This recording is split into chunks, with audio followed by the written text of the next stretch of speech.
नरक में जाए।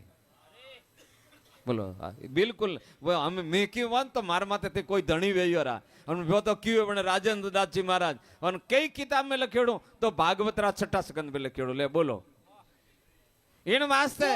अरे थी थोड़े आज शरीर है वो होनारू शरीर है अन में ओंगनारू कसरू थे माए भरे रिया थारी बुद्धि ठकोने नहीं है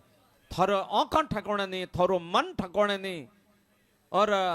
अत्रो वगाड़ करी रहे हो शरीर हाथी ते एड़ो अव्यवहार करी रिया हो और धजिया उड़ जाई और जिन लोग कोई बीड़ी पिए कोई वनारे गुंजारे में नैन को कतल खानू गालोड़ू है मोटा मोटा कतल खोनारे में मोटा मोटा जीव मरे